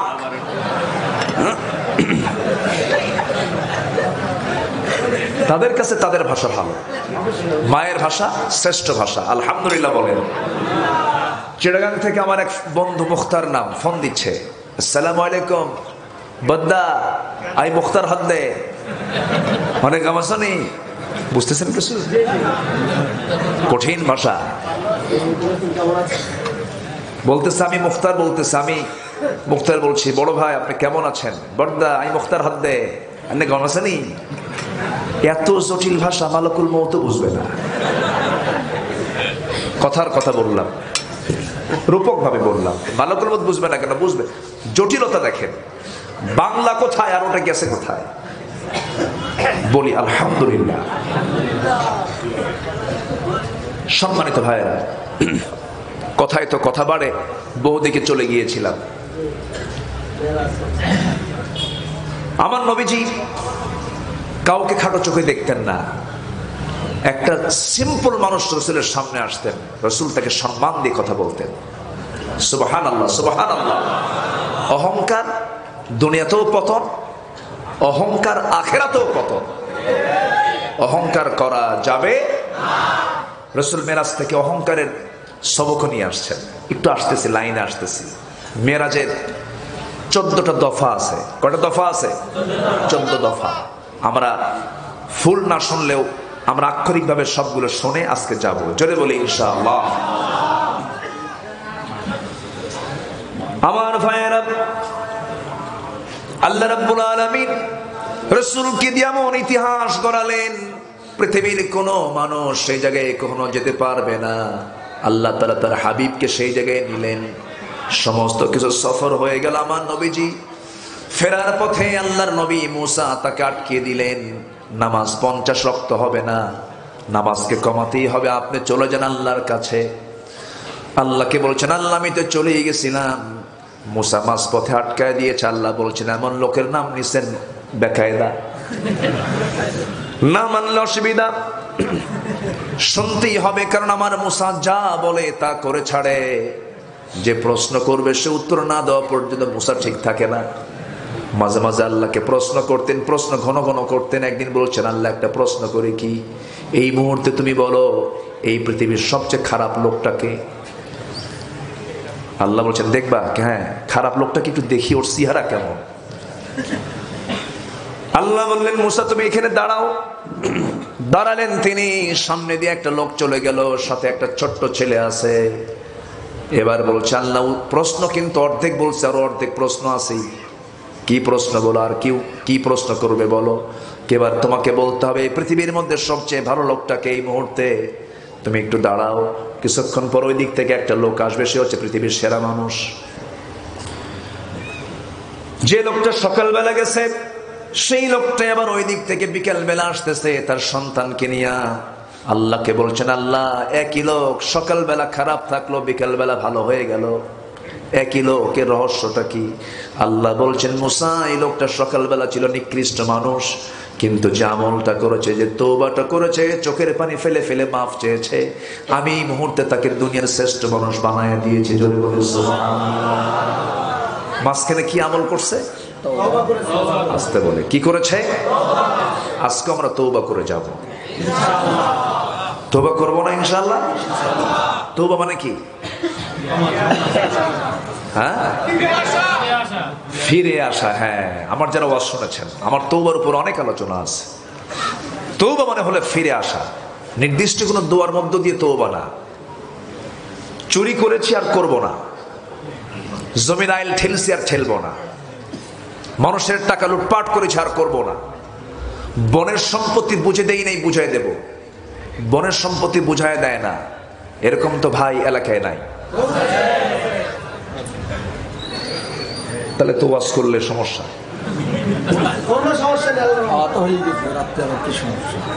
বলবো, তবে আমার মায়েরা খুব খুশি হবে, ওদের ভালো কিছু বলে দেন। আমার ভাইয়েরা কিন্তু ওখানে বসে আছে, মাদের পক্ষে একটু ওয়াজ যাবেই। এক যুগ চলে যায়,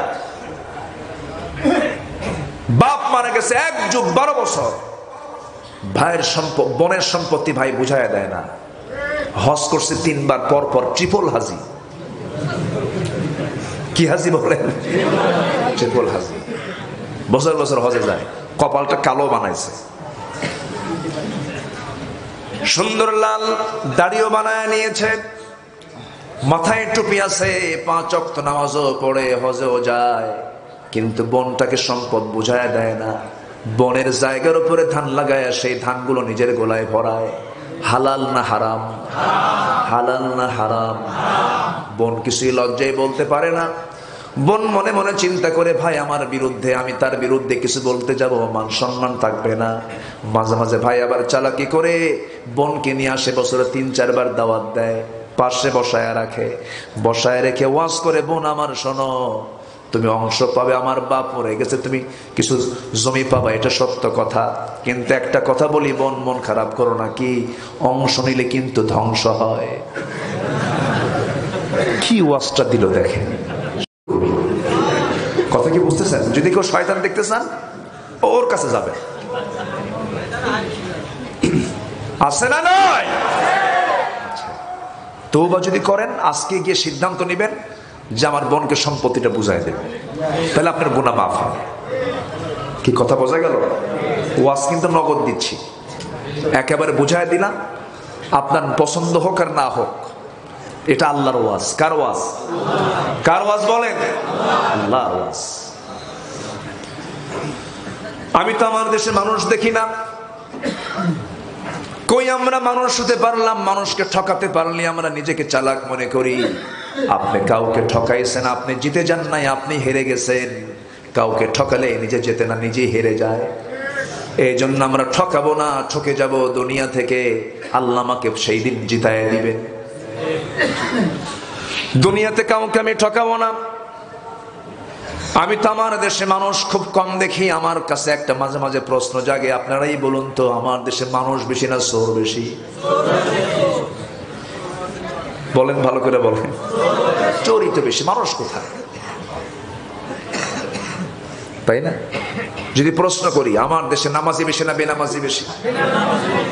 যে নামাজ পড়ে না সেদিকে ছোটখাটো চোর? আসতে কয় ছোটখাটো চোর না বড় চোর? বড় চোর।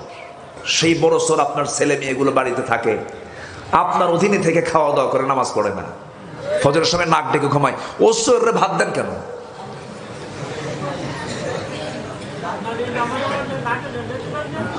হ্যাঁ, মারবে না?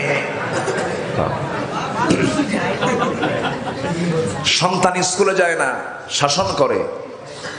সন্তান পড়াশোনা করে না, শাসন করে। নামাজের জন্য 1 নম্বর শাসন করতে হবে মুসলমান। পরিবারের দায়িত্ব আছে না নাই? নামাজ চোর, সবচেয়ে বড় চোর। নামাজ নাই, পরিবারে নামাজ নাই। যে বউ নামাজ না পড়ে, ও রান্না বান্না খাবেন কেমনে? মাদের দিচ্ছি আবার। এখন ভাবতেছেন 2 দিকে দেবো না, 2 দিকে দেবো তো, ব্যালেন্স করবো। আপনার স্বামীকে আপনি রান্না করে খাওয়াচ্ছেন, আপনি নামাজ পড়েন না। আপনি বলবেন, আমার স্ত্রী, আমার স্ত্রীত্বে থাকতে হলে তোমাকে নামাজ পড়তে হবে। দায়িত্ব আছে না নাই? দায়িত্ব আছে না নাই? নামাজ পড়তে হবে। নামাজ 1 নম্বর কাজ। কয় নম্বর কাজ বলেন? আমার দেশে ভালো মানুষ কোথায়? মসজিদে যাব, নামাজ পড়ে আরাম পাই না। যদি শহরের মসজিদ হয়, নতুন জুতা হয়, ক্লিয়ার। নতুন জুতা যদি আপনি কাছে না রাখেন, যদি জুতাটা যদি আপনি সামনে না রেখে যদি পিছনে ধুয়ে দেন, সেজদা দিয়ে জিকির হবে না, খালি মনে হবে জুতা আছে তো। আমি কি ভুল বলছি?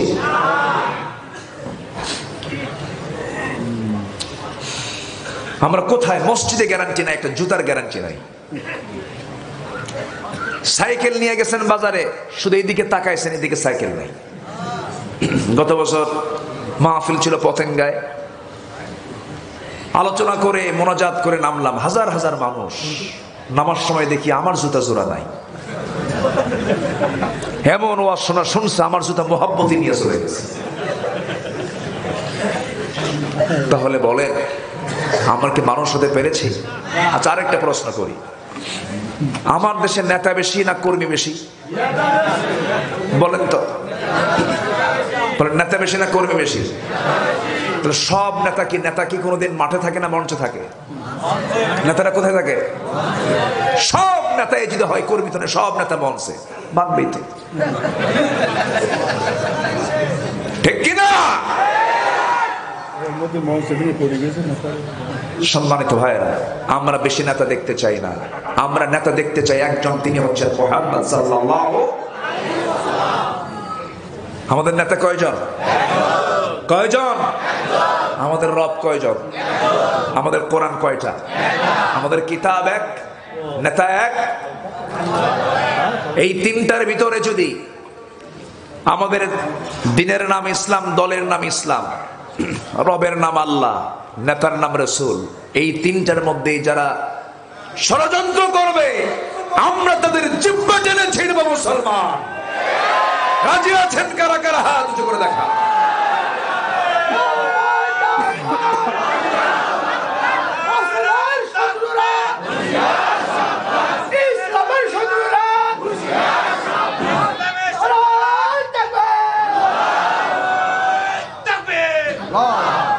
আল্লাহ কবুল করুন, জোরে বলে আমিন। জিকির করি লা ইলাহা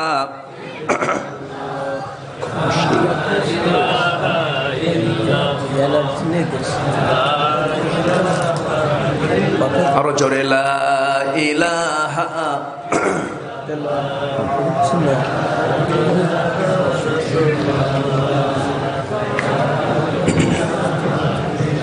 আরো জোরে লা ইলাহা ইল্লাল্লাহ সুবহানাল্লাহ ওয়ালহামদুলিল্লাহ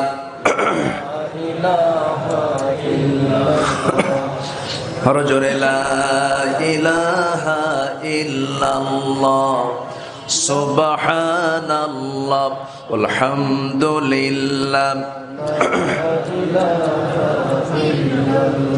আরো জোরে লা ইলাহা লা ইলাহা ইল্লাল্লাহ মুহাম্মাদুর রাসূলুল্লাহ সাল্লাল্লাহু আলাইহি ওয়াসাল্লাম। সম্মানিত ভাইয়েরা, আমার এই ঠান্ডা লাগার মধ্য দিয়েই কষ্ট করে কথাগুলো বলছি, দরদ দিয়ে বলার চেষ্টা করছি। ভাইরে, যে কোনো মুহূর্তে আমি আপনি চলে যাব, যাব না? যাব। কে কখন অসুস্থ হয়ে যায়, কে কখন মরে যায়, কেউ তো আমরা বলতেও পারি না। জানি কি আমরা? এই যে বসে আছেন ভাই, এখানে মুরব্বী বসে আছেন, এর মধ্যে হঠাৎ তো একজনের মৃত্যু হতে পারে, হতে পারে না? নিজের চোখে দেখেছি কত বক্তা কথা বলতে বলতে ঘাড় মটকে চেয়ারই শেষ, ইমাম নামাজ পড়াতে পড়াতে মুসাল্লাই শেষ, ডিসি তার কর্মকর্তাদের সঙ্গে মিটিং করতে করতে ওই জায়গায় ঘাড় মটকে শেষ। ধরুন এই জায়গায় আমরা যারা বসে আছি, হঠাৎ একজনের মৃত্যু হয়ে গেল, এই যে হাজার মানুষ সামনে বসা আছেন, কিছু কি করতে পারবেন? কিচ্ছু না। আমরা কত দুর্বল, আমরা কতটুকু অসহায়। শুধু এখানে একজন মারা যাবে, বড় জোর আপনি কি করবেন, শার্শা উপজেলা স্বাস্থ্য কমপ্লেক্সকে একটা ফোন দিবেন, ফোন দিয়ে বলবেন একটা অ্যাম্বুলেন্স নিয়ে আসো। অ্যাম্বুলেন্সটা এখানে হাজির করবে, পুটখালির এই রাস্তায় রাখবে। চোখের পানি ফেলে ফেলে লাশটা নিয়ে শুধু অ্যাম্বুলেন্সে উঠায় দিবেন। অ্যাম্বুলেন্সে উঠায়া দিয়া চোখের পানি ফেলে ফেলে কেন্দে শুধু এতটুকুই বলবেন ড্রাইভারকে, ড্রাইভার এই লাশটা নিয়ে বাড়িতে পৌঁছায় দাও। ড্রাইভার লাশটা নিয়ে চলে যাবে, কিন্তু বাড়িতে পৌঁছায় দিলেও যে গিন্নির জন্য আপনি কত কষ্ট করেছেন, সন্তানটার জন্য মাথার ঘাম পায়ে ফেলে কত পরিশ্রম করে টাকা উপার্জন করেছেন, মারা যাওয়ার সঙ্গে সঙ্গে সেই সন্তান, সেই বউ, সেই আত্মীয় স্বজন কেউ আপনার পরিশ্রম করা টাকায় বাড়িটা বানিয়েছেন, সেই বেডরুমে আপনাকে উঠাবে না, আপনাকে তুলবে না, বরঞ্চ বারান্দাও জায়গা হবে না, আপনার লাশটা নিয়ে ঘরের একটা কোনায় রাখবে না, বাইরের উঠানের একটা কোনায় আস্তে করে একটা কাপড় দিয়ে আড়াল করে দিয়া সেই জায়গায় আপনাকে গোসল করায় দেবে। কোনো কাপড় চোপড় থাকবে না, কোনো সেলাইওয়ালা কাপড় চোপড় চলবে না, যতটুকু গায়ে ছিল সেইটুকু কেচি দিয়ে কেটে আপনার শরীর থেকে সেই কাপড়গুলো খুলে নিয়া কম দামি কাফনের কাপড়টা পরায় দেবে, মাথায় বাঁধন দেবে, পায়ে বাঁধন দিয়ে দেবে, ওই যে বিদায় দিয়ে দেবে, কবরে শোয়া দেবে। দিন শেষে আমার বন্ধু কেউ নয়, একমাত্র কেবলমাত্র শুধুমাত্র কে? কে? সে আল্লাহর কাছেই তো ফিরে যেতে হবে ভাই। সে আল্লাহর কাছেই যখন ফিরে যেতে হবে, আজকে আমরা সিদ্ধান্ত নেব মেরাজের আলোচনায় রসুল মেরাজ থেকে 50 ওয়াক্ত নামাজ তো নিয়ে আসেন নাই, আপিল করে আবার আল্লাহকে যখন বললেন 50 থেকে আল্লাহ তাআলা বলছেন আবার হাবিব নামাজ 50 ওয়াক্ত দিয়েছিলাম, যেহেতু আপিল পড়েছে 50 লাগবে না, 40 লাগবে না, 30 লাগবে না, 20 লাগবে না, 10 লাগবে না, ডান পাশের শূন্য কেটে দিলাম। মাত্র 5 ওয়াক্ত নামাজ যদি আপনার উম্মতরা পড়তে পারে 50 ওয়াক্তের সমান সব আমি তার আমলনামায় দিয়ে দেব। 5 ওয়াক্ত নামাজ পড়বেন কারা কারা হাত তুলে দেখান, দেখেন তো কারা কারা তুললো না, এরকম কেউ আছে নাকি দেখেন তো? হ্যাঁ, কারা কারা 5 ওয়াক্ত নামাজ পড়বেন হাত তুলে দেখেন না দেখি।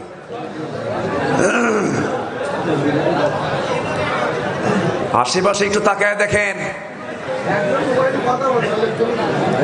জোরে বলি আল্লাহ, আরো জোরে আল্লাহ। শোনেন, হাত যদি না তোলেন ভিডিওতে কিন্তু আপনার হাত মিস হয়ে যাবে। ফেরেশতারা ভিডিও করতেছে না? জোরে বলি আল্লাহ। আমাদেরকে 5 ওয়াক্ত সালাত আদায় করার তৌফিক তুমি আল্লাহ দিয়ে দাও।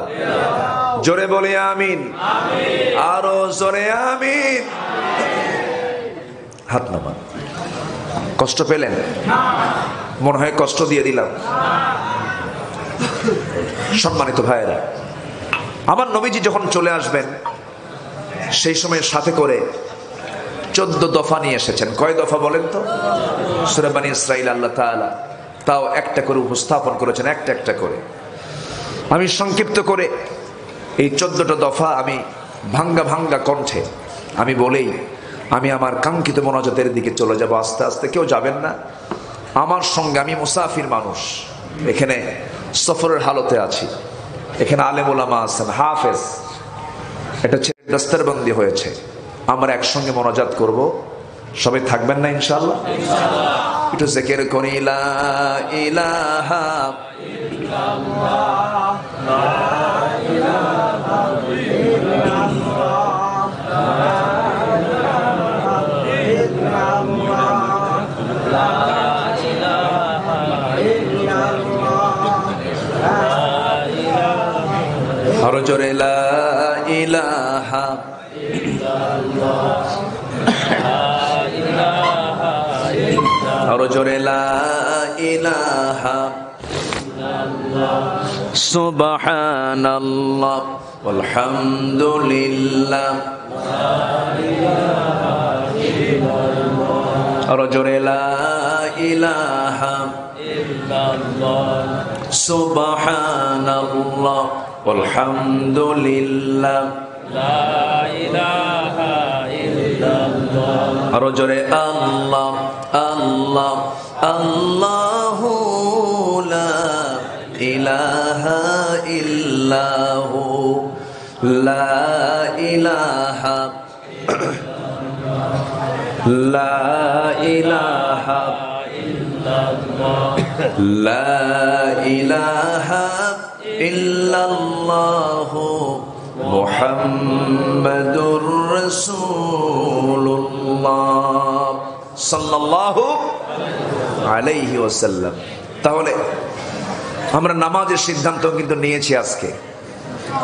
নামাজ আমরা আজকে থেকে আর কেউ ছেড়ে দেব না। বাড়িতে মা বোন আছে না নাই? মা বোনদের জন্য পর্দা করা কি? আসতে বলবেন না, পর্দা করা কি সুন্নত ইবাদত না ফরজ ইবাদত? কিন্তু বোরকার বিরুদ্ধেও কথা বলার মতো লোক আছে না নাই? যারা বোরকার বিরুদ্ধে কথা বলে তারা কি সত্যিকারের মুসলমান হতে পারে? হতে পারে না। বোরকার বিরুদ্ধে তারাই কথা বলে যারা মেয়েদের ইজ্জত নিয়ে যারা সিনেমিনি খেলে। আমার মাকে আমরা কি উলঙ্গ রাখবো না ঢেকে রাখবো? উলঙ্গ রাখবো না ঢেকে রাখবো? আমার মাকে ঢেকে রাখার দায়িত্ব আমার। এই জন্য আমি একটা ফর্মুলা দিচ্ছি, আমার মা আপনিও শুনবেন। 14 জন পুরুষের সাথে যদি আপনি 14 জন পুরুষ, এমন পুরুষ যাদের সঙ্গে আপনি দেখা করতে পারবেন, কারণ তাদের সঙ্গে আপনার বিয়েটা হারাম। বিয়েটা কি হারাম। এই 14 জন পুরুষ ছাড়া পৃথিবীর সকল পুরুষের সঙ্গে আপনার পর্দা করা ফরজ। যদি আপনি এই আমলটা করতে পারেন, আল্লাহর 8টা জান্নাত আপনাকে ডাকবে। জোরে বলে সুবহানাল্লাহ। এই 14 জন পুরুষ কারা কারা? মেয়েদের ক্ষেত্রে আমি একটু বলছি, মনোযোগ দিয়ে শুনবেন আমার মায়েরা। নাম্বার 1, বাবা। কি বলেন তো? বাবা। দেখা করা জায়েজ আছে না নাই? ছেলে, ভাই, নানা, দুধ ভাই, মামা, ভাতিজা, ভাগিনা, চাচা, দাদা, শ্বশুর, সব ছেলে, দুধ ছেলে, মেয়ের জামাই। কয়জন হলো? 14 জন। এটা মেয়েদের জন্য। কিন্তু স্বামী ছাড়া স্বামীর সামনে কোনো সতর নাই, স্বামীর সামনে কোনো মাথার কাপড় রাখার বাধ্যবাধকতা নাই। এটা তার জন্য কোনো এখানে আড়াল নাই। কিন্তু বাবার সামনে দেখা করতে গেলেও, বাবার সামনেও দেখা করতে গেলেও অবশ্যই তার মাথায় এবং বুকে কাপড়ের দরকার আছে না নাই? আধুনিক কিছু পরিবার আছে বাবার সামনে মেয়েটা ওড়না নেয় না, আছে না? আছে না? বাবার সামনে কেমনে রাস্তায় তো নেয় না। আচ্ছা, পুরুষদের ক্ষেত্রে ওই 14 জন। তাহলে আমাদেরও পর্দা আছে না নাই? আচ্ছা, আমরা 14 জন নারী ছাড়া পৃথিবীর কোন নারীর সঙ্গে আমরা দেখা অথবা কথা বলবো না, পর্দার নিয়ম ছাড়া। মনে থাকবে? নাম্বার 1 মা। নাম্বার 1 কি? মা। দেখা করে জায়েজ আছে না নাই? কিন্তু মার ঘরে যদি আমি ঢুকি অনুমতি ছাড়া, সওয়াব না গুনাহ? গুনাহ হবে। নাম্বার 2 হলো নিজের মেয়ে, বোন, নানি, দুধমা, খালা, ভাতিজি, ভাগিনী, ফুফু, সৎ মা, দাদি, শাশুড়ি, দুধ মেয়ে, ছেলের বউ, ছেলের স্ত্রী। কয়জন হলো? 14 জন। এই হুকুম কি মোল্লার না আল্লাহ? এই হুকুমগুলো কে দিয়েছেন? আল্লাহ দিয়েছেন। যদি আজকের সমাজে যদি এই পর্দার বিধান যদি থাকতো, ধর্ষণের কোনো নিউজ আমরা পেতাম? জেনার কোনো রেকর্ড সমাজে থাকতো? শুধুমাত্র পর্দাটা নাই। আসুন আমরা আমাদের মেয়েদেরকে জাহান্নাম থেকে বাঁচাই, মেয়েদেরকে পর্দার মধ্যে রাখার চেষ্টা করি। আল্লাহ সেই তৌফিক দান করুন। যুবকরা, আজকে তোমরা যারা আসছো আজকের মাহফিলে, যুবকদের প্রায় প্রশ্ন আমার কাছে আসে, হুজুর আমরা কি করব, সামনে ভবিষ্যৎ আমাদের কি হবে, কিছু আমাদের উপদেশ দেন। যুবকদের প্রায় চিন্তা হলো, হুজুর পড়াশোনা করে বসে আছি, কোনো চাকরি বাকরি নাই, বেকার জীবন, আছে না? এই যুবকরা, তোমাদের এই প্রশ্ন আছে না? তোমাদের যুবকদেরকে আমি বলবো, তোমরা 3টা কাজ করবা আজকের থেকে। কয়টা কাজ? 3টা কাজ করবা। আল্লাহ তাআলা তোমাকে, তোমার রিজিক যা লিপিবদ্ধ ছিল, আল্লাহ তাআলা তার ডাবল করে দিবে। কি যুবকরা বলবো? বলবো আমি?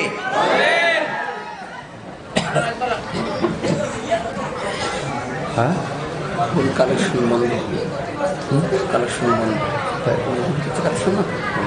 লাগবে না? আচ্ছা, ঠিক আছে, আলহামদুলিল্লাহ। যুবকদের জন্য 3টা আমল। 1 নাম্বার হলো, যুবকরা তোমাদের রিজিক যদি ডাবল করতে চাও, একা থেকো না, 2 জন হয়ে যাও।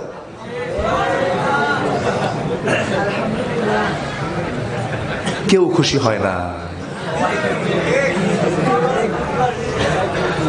একা থেকো না, কয়জন হও?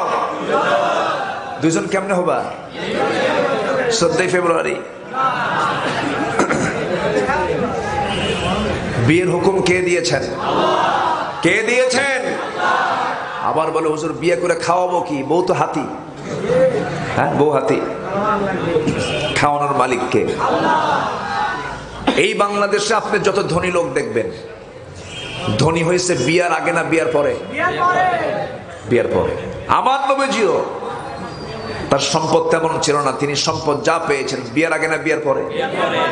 বিয়ার পরে। বিয়ে না করলে হাত 2টা থাকে, আর বিয়ে করলে হাত কয়টা হয়? 4টা হয়ে যায়, শক্তিশালী হয়। কি বিয়ে করছে? হাসতেছেন কেন? আরেকটা করবেন নাকি?